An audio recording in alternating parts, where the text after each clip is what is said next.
Hello and welcome back. I'm Tania and it is time for a Project Pan update. First product to update you on is my eyeshadow. I've been trying to use up this taupe shade in the middle. I had no progress on this last time because I didn't wear any eyeshadow at all. And I really want to do a pan that palette this year. It's something I've wanted to do since starting Project Panning, but I've never quite felt able to. 2025 is the year to change that. And with that in mind, I wanted to make a really good effort to get into a routine of wearing eyeshadow so that I'm prepared for my pan that palette. So I made a concerted effort to really use this taupe shade, and I'm really pleased that I have actually made some progress. It didn't feel like it, but actually comparing it to where it was last month, I can see a difference. I'm not going to manage to use this entire eyeshadow up by the end of the year, but I would like to make a good dent in the section up there. Next we have the Inky Hyaluronic Hydrating Hair Serum. Previously I found this quite difficult to incorporate into my routine. My memory is not great because of my chronic illnesses, and that makes things harder. This month I've done much better in remembering to actually use this, and it feels like there's only 1 or 2 uses left. Another product that I've been having difficulty remembering to use is the Simply Pure Hydrating Night Serum. What I've found in the past month is that actually, now that it's much colder and my skin is significantly drier, I can use this every other night without causing any kind of breakouts. As a result, this is feeling much lighter. I'm really hoping that I can use this up and not take it into 2025.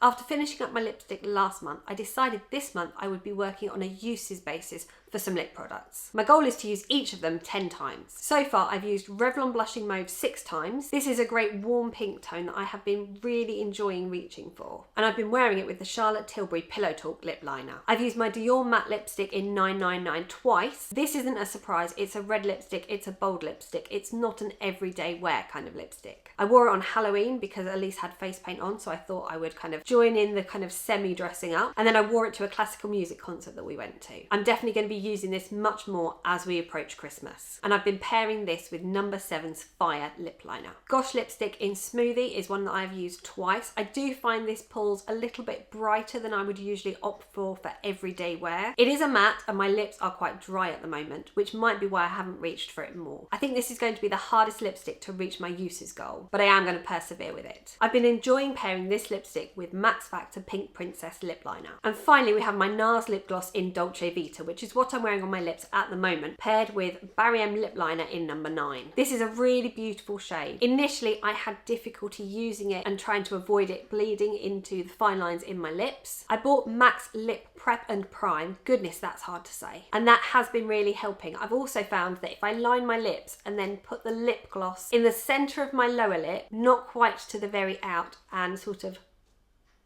that gives a nice even coverage without it getting to the point where it's going to bleed into my lips. I've been really enjoying this shade, and I'm quite disappointed that it has been discontinued. And finally, I started off November working on using up my perfume samples. I was then sent 3 perfumes in a PR parcel, so I've decided to pass on my perfume samples to family members. So instead, I've decided to add in my Rimmel blusher. This was inspired by a conversation with Ulsil in my Planning to Pan blush video. Oh my goodness, I am really struggling to get my words out today. We talked about how this is a lovely blush, but it is a very old one. And from that conversation, I realised that I'd been using this blush exclusively and expanding the pan without even realising it. So it made sense to officially add this into my project pan. I won't manage to finish it up by the end of the year, but I would like to make a little bit more progress into this area of the blusher. When I decided to add it in, I did take a photo, so this is about 2 weeks worth of progress. I'd love to know if you're as excited as I am for 2025 Project Pan, and if there are any products you're really hoping to have finished by the end of the year. Thank you for watching.